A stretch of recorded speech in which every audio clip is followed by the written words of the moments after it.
Irmãos, então, nós vamos dar continuidade ao nosso assunto do mês, que é consagração, uma vida consagrada. É tão interessante isso, né? Porque nós temos visto muitas coisas acontecer no Brasil. Quem já viu vento de 250 quilômetros, como aconteceu lá naquela cidade, Rio Bonito do Iguaçu, parece, né? 250 quilômetros de vento. Gente, teve casa que saiu voando pelos ares. A coisa foi feia. Então, algo está acontecendo no Brasil. Coisa que nós nunca vimos. Algo está acontecendo. E o que nós vamos fazer? Nós vamos aprender hoje com Ezequias. Vocês sabem que eu amo o Antigo Testamento. Eu amo a palavra que o Senhor deu para aqueles homens, para aquele povo, para o Israel de Deus. Em tudo aquilo, quando eu leio até números, viu, gente? Números, entrelinhas, tem muitas coisas que servem para a nossa vida. Eu fico perguntando, Deus, o que serve isso aqui para nós hoje? Para a minha vida hoje, para a nossa vida como igreja. E lá em 2 Crônicas 29, vocês podem abrir, por favor? Nós vamos ver que o rei Ezequias fez algo grandioso. Fez algo assim, muito, que antecedeu a um avivamento muito grande na nação de Israel. E é isso que vai ser a nossa base hoje, em nome de Jesus. 2 Crônicas 29.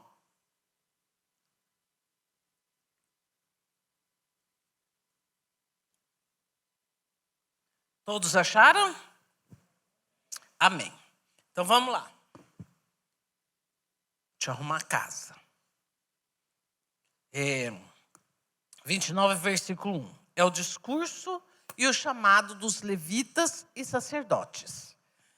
Ezequias tinha 25 anos de idade quando começou a reinar. 25 anos de idade é novo, não é? 25 anos de idade. E quando começou a reinar, e reinou 29 anos em Jerusalém.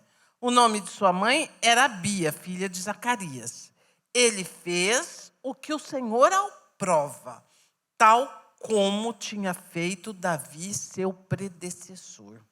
Gente, 25 anos. Alguém que está aqui tem 25 anos?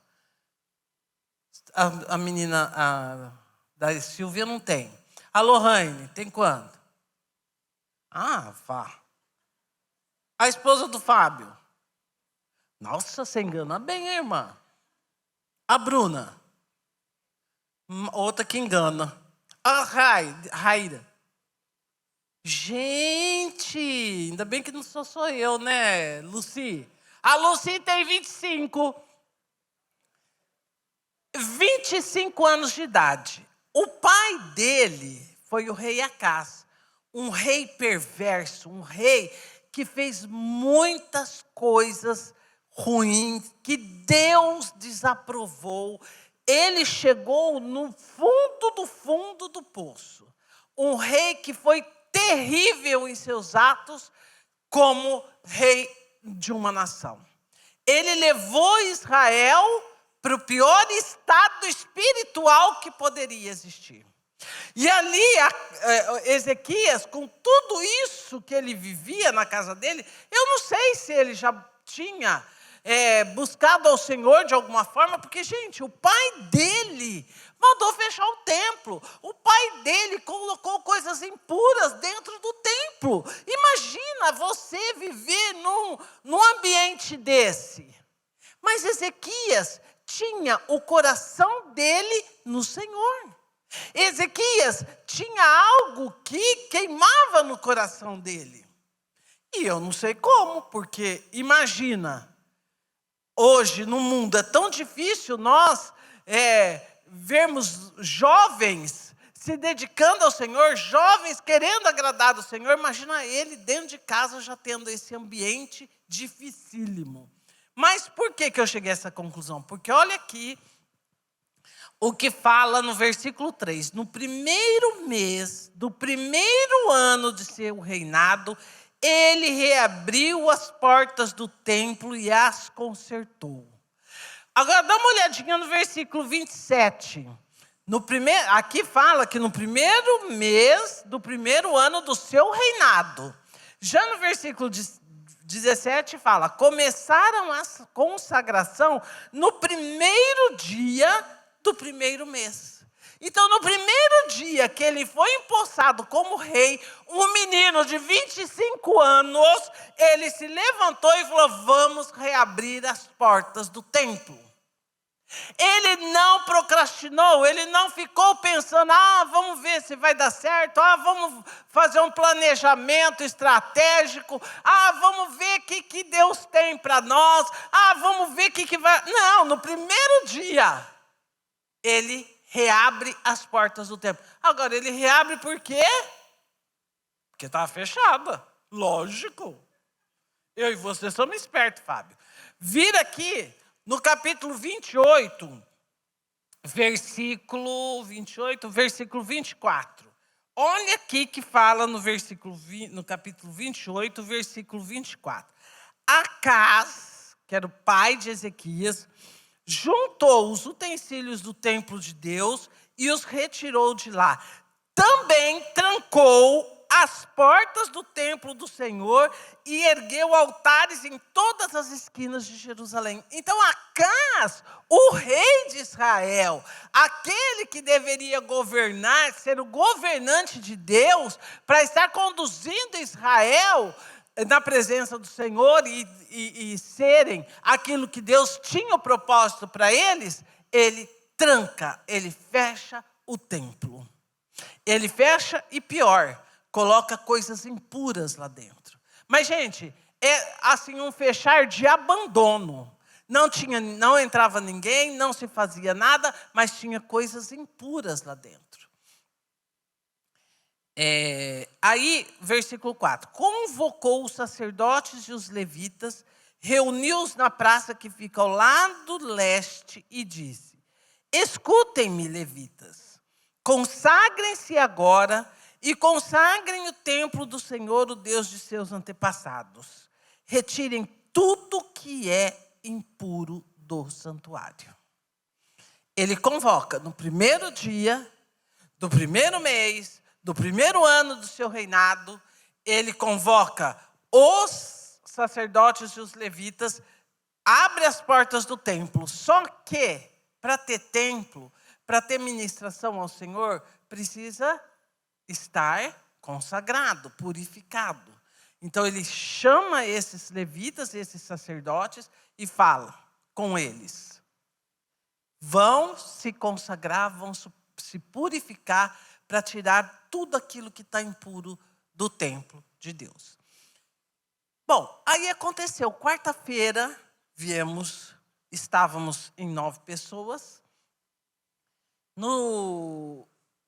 A minha tia apresentou o estudo e, concomitantemente, Deus já estava tratando comigo sobre esse capítulo 29, e na minha leitura anual eu estou lendo o livro de Ezequiel.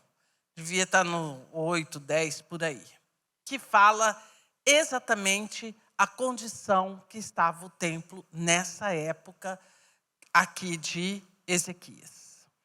E ali passou, foi muito bom, teve coisa que eu fiquei chocada, mas eu fui dormir e eu tive um sonho aquela noite. Eu sonhei que eu estava num lugar assim, parecia um galpão. Mas tinha muita coisa naquele galpão. Muita coisa. Parecia que era... Aquele galpão parecia que representava o mundo e que nós estávamos lá. Eu estava com uma enxada. E comecei a capinar aquele lugar. Apesar de ter piso, apesar de ter... Às vezes tinha até aquele vinil, saía muito lixo. Saía pedaços de tábuas. Então, eu passava a enxada em determinados lugares, porque não dava para passar em tudo, porque tinha muita coisa guardada naquele galpão. parecia um galpão assim de quando apreende mercadorias da Receita Federal, que fica aquelas caixonas, tudo empilhada, tudo guardada. E eu via pilhas de roupas. E conforme eu ia tirando o lixo, aquelas roupas caíam. E as pessoas vinham até mim e falavam assim, mas o que você está fazendo com a minha roupa na mão? Essa roupa é minha. Eu falei, não, eu não estou pegando de lugar nenhum. Isso aqui está caindo de lá, ó, daquela pilha que você doou. E foi indo, gente. Parece que cada pedaço era um pedaço de coisa que estava ali armazenada, entulhando coisa. E eu passando essa enxada, saía até mato, saía terra, saía tudo quanto é tipo de coisa. Quando, de repente, eu passo do lado, eu vejo uma mesa onde há pastores sentados. E nessa mesa estava sendo servida carne. Tinha várias peças de carne assada. Esses pastores pegavam essas carnes com as mãos e passava a mão assim nas carnes.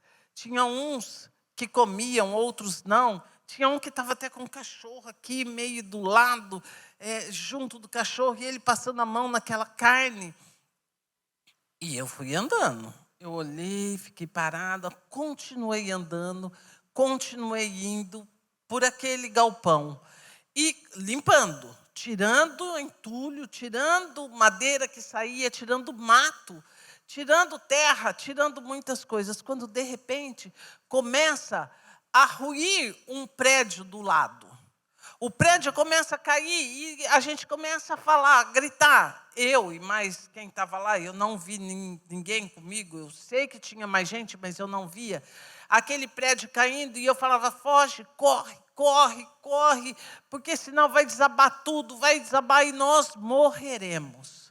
Até que eu via só eu consegui sair, eu falei, eu preciso avisar minha família que eu estou bem.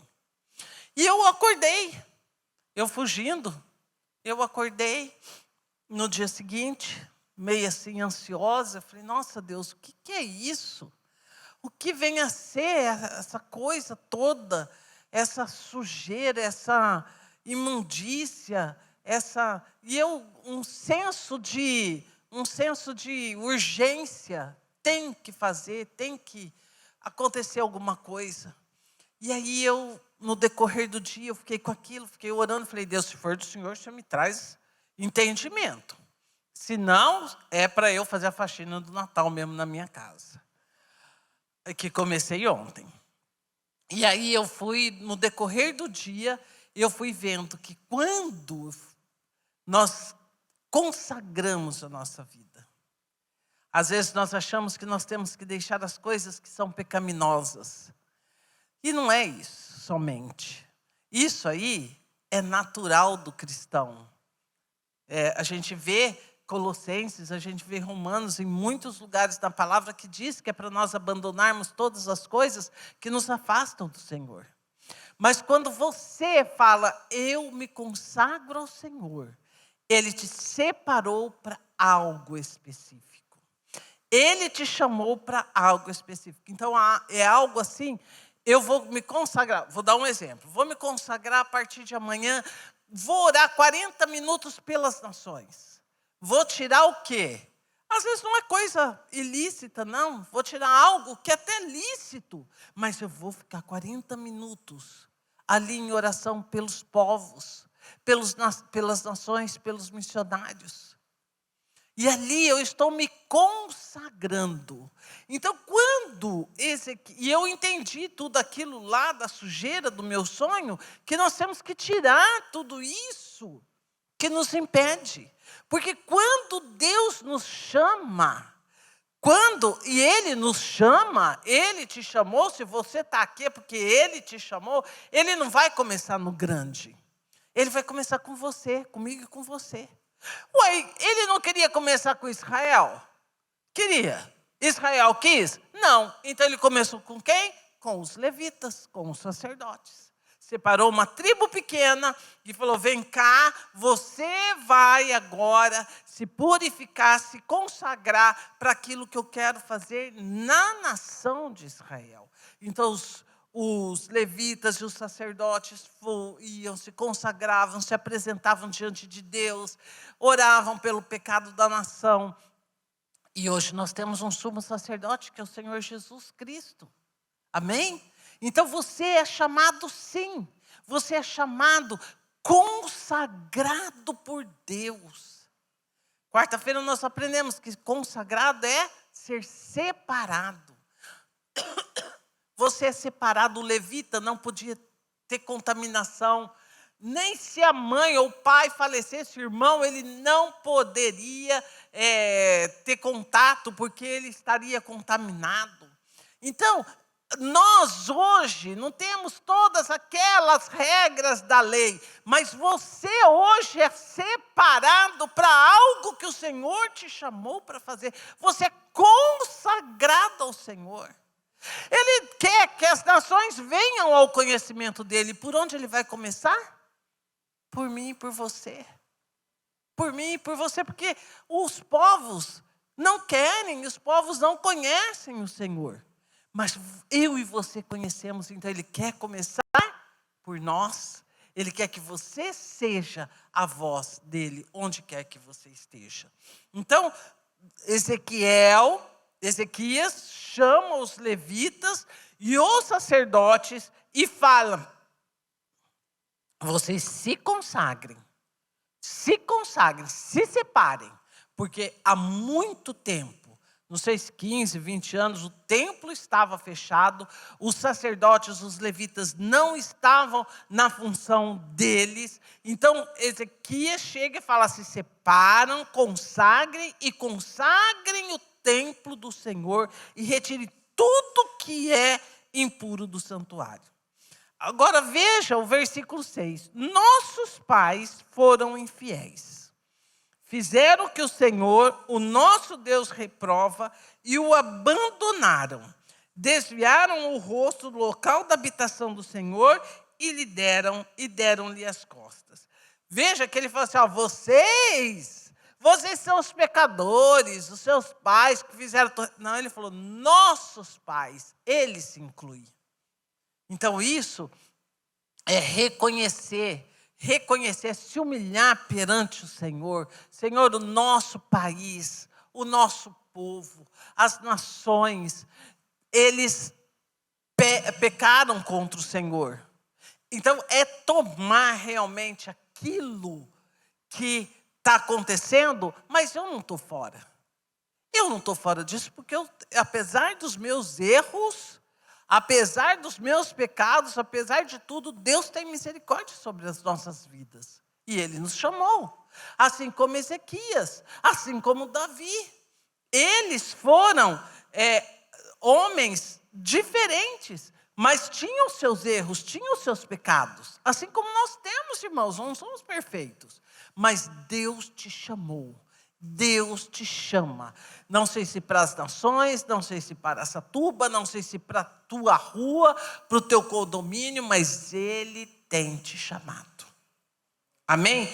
E ali ele fala, nossos pais, apesar de tudo, de todo erro, de todo pecado, nossos pais foram infiéis. Aí ele começa a enumerar o que aconteceu para chegar naquela situação. Eles foram infiéis, fizeram o que o Senhor, o nosso Deus, reprova e o abandonaram. Parou aí? Não, ele ainda falou, desviaram o rosto do local da habitação do Senhor. Naquele tempo nós sabemos que o local de habitação do Senhor era Jerusalém. Então ele está falando, olha, eles viraram o rosto, deram-lhe as costas. Hoje, nós não precisamos virar o rosto para Jerusalém, mas para onde nós estamos olhando? O que tem ocupado o seu coração? O que tem estado no seu coração? Você é a habitação do Espírito Santo. Agora, se você não tem olhado para o Senhor, se você não tem olhado para o coração de Jesus, se você não tem visto, você desviou os seus olhos do Senhor. Você e eu desviamos os nossos olhos, então outra coisa tem ocupado o lugar do Senhor no meu coração. não tem ídolo. Eu não estou prostrado adorando nenhum ídolo. Eu não estou prostrado adorando nada, nenhuma imagem. Mas tem algo, ídolos no meu coração, que estão tomando o lugar do Senhor. Essa sujeira que pode vir e fazer com que eu dê as costas ao Senhor. Eu não me importo com o meu chamado. Eu não me importo com a minha consagração. Afinal de contas, eu tenho uma vida para cuidar. Eu tenho casa, eu tenho família, eu tenho filhos. Eu tenho muita coisa, eu tenho muito problema. Às vezes é uma enfermidade, às vezes é um casamento que se desfez, às vezes é um desemprego, às vezes é uma situação financeira que está apurada. Irmãos, independente disso, Deus está te chamando. Deus está te chamando para que você dobre os seus joelhos e você sinta o que está no coração do Senhor. Para que você veja, isso o levita e o sacerdote fazia. Por isso que ele chama, purifiquem-se. Então, no tabernáculo, no templo, que aqui já era o templo, tinha a parte exterior, onde todo mundo podia ficar. Tinha o lugar santo, onde tinha uma bacia de bronze, que eles precisavam lavar as mãos e os pés. Então, Deus sempre falava, purifiquem-se. Primeira coisa que eles tinham que fazer era lavar a mão e os pés. Deus é um Deus de higiene. Ele gosta que lava as mãos.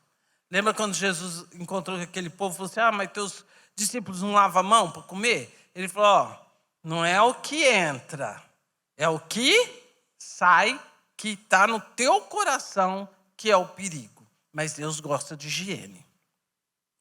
Então, e ele falava, sacerdotes, vocês têm que lavar as roupas. Eu não sei como que era naquele tempo. Se não se tinha costume, porque deserto, irmãos. Não tem água em abundância, que nem nós aqui. Que vive lavando calçada, não sei para quê. Compra um assoprador e vai limpar a calçada. Não é caro um assoprador. E era isso que os levitas e os sacerdotes tinham que fazer. E o sumo sacerdote entrava no Santo dos Santos, só ele entrava para poder ministrar ao Senhor, para poder oferecer aquilo que era necessário para perdão do pecado da nação. Mas então, cuidado, irmãos, eu vou falar novamente, eles desviaram o rosto. Para onde você está olhando? Onde está o seu e o meu coração? Se nós desviamos o nosso rosto do Senhor, se Jesus não tem sido o nosso foco, há ídolos em nosso coração e precisa ser purificado. E deram-lhe as costas. Versículo 7. Também fecharam as portas do pórtico e apagaram as lâmpadas.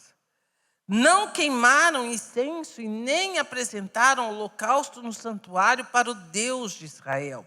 Nós sabemos que as ordens de Deus eram para manter a lâmpada, não era energia, porque não era luz, porque não tinha energia elétrica, mas era o candelabro com aquelas 7 lâmpadas que eram alimentadas. E Deus falou que nunca falte a luz nesse candelabro. E apagaram. Não tinha mais, estava na escuridão, não tinha mais holocausto, não acontecia mais nada, estava em completo abandono. Mas houve um avivamento. Houve algo, porque Deus tinha algo, e Ele tem hoje também, propósito, para mim, para você, para o nosso país. Ele tem propósitos para cumprir. E se não houver essa parte dessa limpeza, essa parte dessa consagração, irmãos, não virá nada do que nós estamos esperando. Não teremos avivamento, não teremos a volta de Jesus, nós não veremos. Por quê? Porque a palavra de Deus diz. A profecia de Joel não se cumpriu totalmente. Ela iniciou lá no Atos 2. Mas ainda tem muita coisa para acontecer. Porque depois, Joel fala, e depois disso, depois dessas coisas, de tudo que foi falado, eu derramarei o meu espírito sobre toda a carne. Aí será aquele avivamento que vem como nunca houve. Porque hoje nós vemos chamas do Espírito acontecendo em vários lugares. Mas isso não é o avivamento ainda. Mas ele virá. E para ele vir, precisa dos sacerdotes, a nação santa, a nação eleita, estar posicionada, estar purificada, estar consagrada. Eu e você. Amém? Então, acabou tudo. Se nós não tivermos, se nós não nos voltarmos para essa vida em consagração, essa vida separada para o Senhor, vai acontecer o que aconteceu no templo. As luzes se apagarão, não haverá mais sacrifício, e a presença de Deus estava ali, porque tinha muita coisa. Acás mandou desenhar na parede do templo animais impuros, desenhos de animais impuros.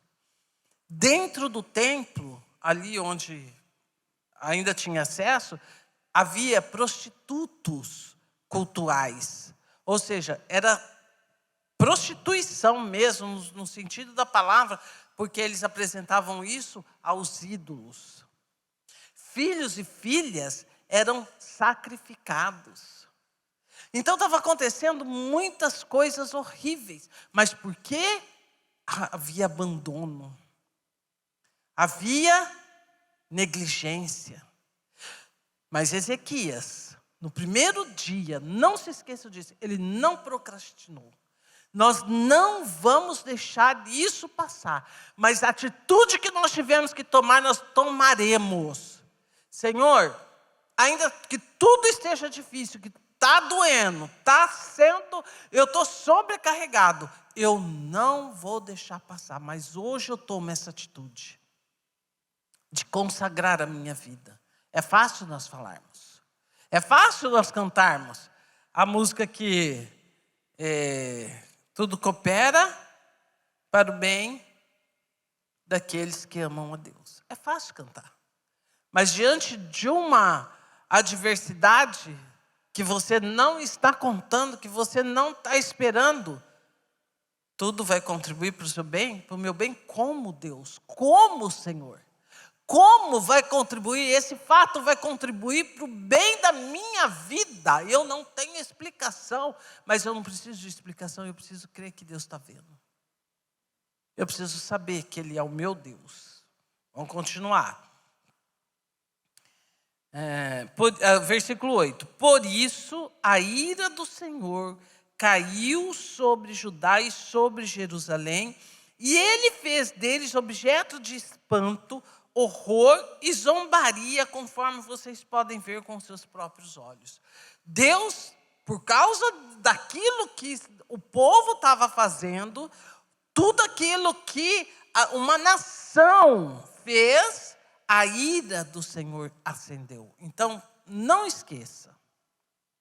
Pecado, quebra de aliança, traz a ira de Deus. E o que aconteceu com a nação? Sobre Judá e sobre Jerusalém, fez deles espanto, horror e zombaria. Ah, mas isso aí foi com Judá e Jerusalém. Mas eu te pergunto, e a igreja hoje? Não está sendo motivo de escárnio? Não está sendo motivo de zombaria, muitas vezes? Escândalos que está acontecendo, que está sendo motivo de afastarem as pessoas, de desejarem estar aqui? Está certo que Deus não falou, chame as pessoas para ir na igreja, mas Ele falou, ide. Então, irmãos, nós temos que tomar cuidado, porque a igreja do Senhor, a igreja que vai ser levada, que vai ser, que é a noiva do Senhor, não causa isso. Nós precisamos parar e ter esse momento. Senhor, o que está sujo? Ainda que eu ache que isso não é grave, que isso não é pecado, mas que está me afastando do Senhor, que o Senhor traga hoje em meu coração. Porque eu não quero que a minha vida e a vida dos meus irmãos seja motivo de zombaria, seja motivo de escárnio, seja motivo de escândalo. Em nome de Jesus. Quantos homens de Deus nós vimos, irmãos? Com problemas de adultério, com problemas de dinheiro, com problemas em várias áreas. E o mundo o que faz? Generaliza. Aí, ó o povo crente. Mas em nome de Jesus, ainda há um remanescente. E eu quero fazer parte desse remanescente. E custa. Não é fácil, não. Não é mole. Como diz, a vida do crente não é um morango. E não é. Mas Deus não poupou nem o filho dele. Então eu fico pensando, às vezes eu me poupo de tantas coisas para estar fazendo para o Senhor. Eu dou tanto alimento, tanto a minha carne com os prazeres que às vezes ela quer.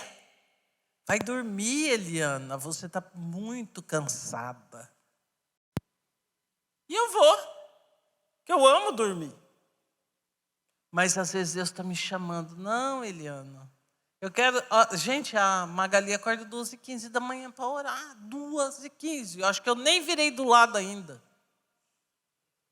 Mas é o chamado dela. A vida que ela consagrou ao Senhor é isso aí. Então, às vezes, você é chamado para orar. Às vezes, você é chamado para ensinar. Às vezes, você é chamado para fazer algo que a mim não compete. A norinha da Márcia tem lá o programa no SBT, viu, toda terça. É Polimoda, né? E ali é o chamado dela. Ela vai consagrar a vida dela ali e ali ela vai ser usada por Deus, se esse for o chamado dela. Então é o que o Senhor tem entregue em tuas mãos. É o que o Senhor tem colocado em tuas mãos. Às vezes é lá na tua casa. Às vezes lavando louça, limpando o chão, cuidando do dente dos outros. Mas esse é o seu chamado. Esse é a hora que você vai consagrar ao Senhor e entregar ao Senhor. Então, entregou Judá e Jerusalém, e hoje é a igreja, que muito está acontecendo, conforme vocês podem ver com seus próprios olhos. Por isso, os nossos pais caíram à espada, e os nossos filhos, as nossas filhas, as nossas mulheres foram levados como prisioneiros. Então, aqui, eles já estavam vivendo o início do cativeiro. Jerusalém já tinha sido levado, o reino do norte já tinha sido levado pela Síria, e agora a Babilônia já estava rondando. E Ezequiel, quando ele tem aquela visão do templo que eu falei, Ezequiel foi um dos que foram levados na primeira leva, ele já estava em Babilônia. Então, irmãos, aqui vem porque houve uma quebra de aliança. Houve uma quebra nesse compromisso. Quando a Bia e o Fer casaram, lá no altar, os dois não falaram um monte de coisa? Na alegria, na doença, mas eles estavam firmando uma aliança diante de Deus. Olha, Bia, eu sou só seu. E a Bia falou para o Fer, eu sou só sua, eu não tenho compromisso com mais nada, com mais ninguém. A aliança do casamento é isso, e é isso que Deus quer que nós tenhamos hoje com Ele. Senhor, o meu compromisso é com o Senhor. A minha vida é tua, tudo que eu tenho é teu.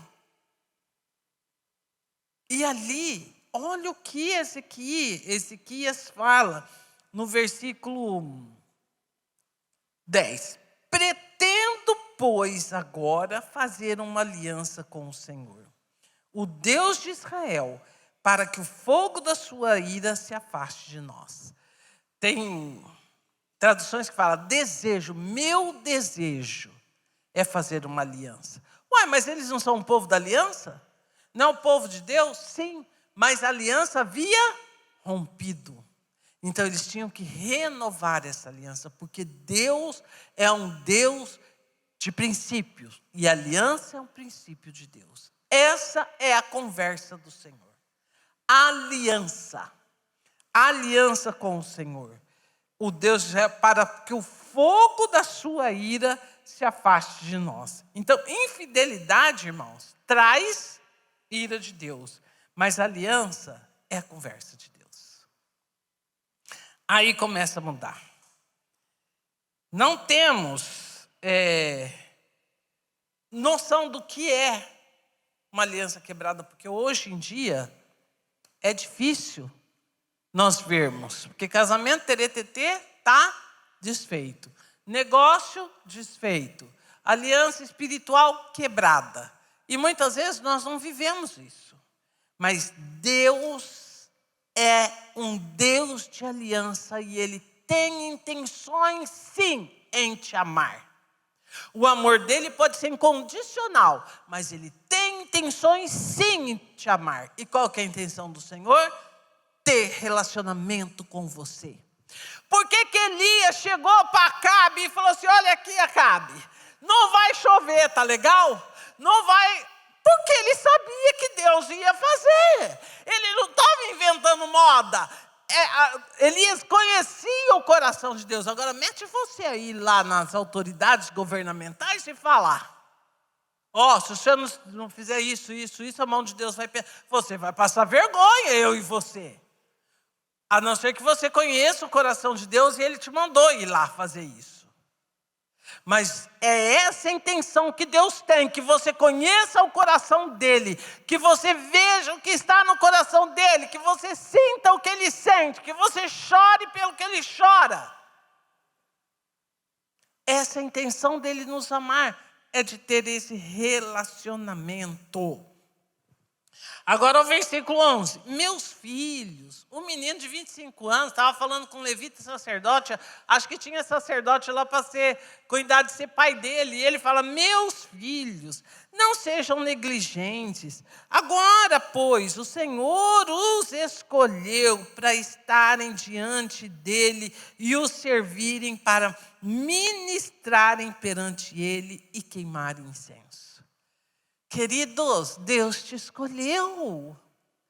Essa palavra mexeu tanto comigo. O Senhor os escolheu para estarem diante dele e o servirem. Deus te escolheu, irmão, irmã. Deus te escolheu para estar diante dele. Deus te escolheu. Dá um chacoalhão aí no seu irmão, fala, Deus te escolheu, irmão. Fabinho, Deus te escolheu para estar onde? Na presença dEle. Para estar na presença dEle, para ministrar perante Ele, para queimar incenso, orações, para estar entregando a sua adoração, o seu tempo, a sua vontade, a sua alegria, tudo que você é e tudo que você tem para Ele. Que exortação, irmãos. Ele fala, levitas, sacerdotes, nação eleita, ministério cristão, não fiquem parados sem fazer nada, comecem já. Aí eu fiquei pensando, o que implica consagração? Então tudo isso hoje, vamos ver primeiro em Números, corre lá em Números, capítulo 8.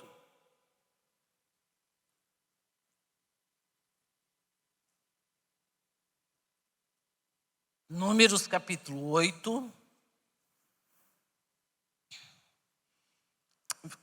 8, versículo 5. Aqui era o Senhor falando com Moisés a respeito dos levitas. Irmãos, lembra que naquela época Deus escolheu a tribo de Levi porque a nação não quis. Ele não tem um povo específico. Ai, é o santarrão de Jesus. Ai, você é escolhida. Não, o mundo não quer Jesus, mas eu estou te chamando, Paulão. Você vai ser aquele que vai ministrar na minha presença. Então vai começar pelo Paulão. E por quem mais desejar? E olha aqui, 8, versículo 5. O Senhor disse a Moisés: separe os levitas do meio dos israelitas e purifique-os. Aqui não é por causa de pecado. Aqui ele estava separando para o servir ao Senhor. Depois olha o versículo 14. Dessa maneira ele dá todas as instruções como seria isso. Dessa maneira você separará os levitas do meio dos israelitas e os levitas serão meus. Você é do Senhor. Parararam, parararam. Lembra do irmão Lázaro? Eu sou de Jesus. Você é do Senhor, irmãos. Você foi separado, você foi escolhido. Você é de Jesus. O Senhor te escolheu por causa das nações, por causa dos povos. Ele quer que você vá lá, sirva na presença dEle, ore, chore, jejue, interceda. Então, ok, somos chamados. Lembra que fala em 1 Pedro? Nação santa, povo eleito, sacerdócio real. Tudo isso aí é você e eu, somos nós. Por quê? Porque Deus quis. Deus quer os levitas e sacerdotes se consagrem. Deus quer que eu e você sejamos separados para Ele. Eu não estou falando de você viver uma redoma, não. Vai sair do mundo? Não, não é isso. É você estar no mundo, não se contaminar por ele, mas fazer diferença no lugar que você está. Ser uma voz do Senhor lá. Separado das coisas ilícitas, separado daquilo que desagrada o Senhor. Coisas que não são consideradas pecados muitas vezes. Ah, mas isso não faz mal. Eu não faço coisa... Nossa, eu não mato, eu não roubo, eu não adultero, eu não minto. Ué, e daí? É mais que tua obrigação, irmão e irmã. Ser honesto é mais do que obrigação. Eu tenho um cunhado que ele tinha um escritório de advocacia e ele era judeu. Ele era não, ele é porque ele não morreu. Ele é judeu e ele falava: Eliana, eu não contrato mais crente no meu escritório, porque é o povo que mais me dá trabalho. Olha que vergonha, irmãos. Olha que vergonha. E eu sei, meu marido foi comerciante, meu marido teve comércio, e quanto nós sofremos com os crentes, quanto nós sofremos com pastores que deram calote, que, vou te contar, era de chorar. Bom, mas então, Ele quer a nossa vida consagrada a Ele. E aí nós vamos ver em 2 Timóteo, corre lá em 2 Timóteo, eu já trouxe tudo preparadinho, marcado. 2 Timóteo 2, capítulo 2, já para nós encerrarmos. 2 Timóteo capítulo 2, versículo 20 e 21. Amém? Ou misericórdia. Numa grande cidade há vasos, numa grande casa, há vasos não apenas de ouro e prata, mas também de madeira e barro. Alguns para fins honrosos, outros para fins desonrosos. Se alguém se purificar dessas coisas, das coisas desonrosas, será vaso para a honra, santificado, útil para o Senhor e preparado para toda boa obra. Então, se você se separar, se você se purificar daquilo que está fazendo com que o nosso rosto, nosso coração não esteja voltado para Jesus, você é vaso de honra, santificado, útil para o Senhor e preparado para toda boa obra. Isso é consagração, irmãos. É uma vida separada. Não é para mistura. Não é para ser igual, é para ser diferenciado. E vai começar com os sacerdotes, com os levitas, depois toda a nação de Israel e depois todo mundo. Vai começar com você, depois na sua casa, depois na sua vizinhança, a sua rua, a sua cidade, o seu estado, a nação.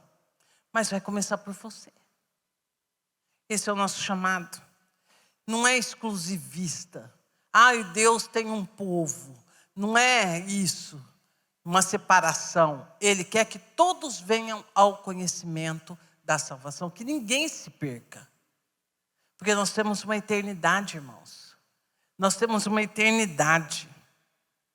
E hoje qualquer um de nós somos sacerdotes. Se você foi chamado, você é sacerdote. Mas o interesse de Deus é o mundo todo. Isso está no teu coração? É algo grandioso. Porque eu olho, às vezes, para uma pessoa fragilizada, né? Uma pessoa, nossa, nem voz direito tem. Mas Deus não vê dessa forma. O Espírito Santo habita em você.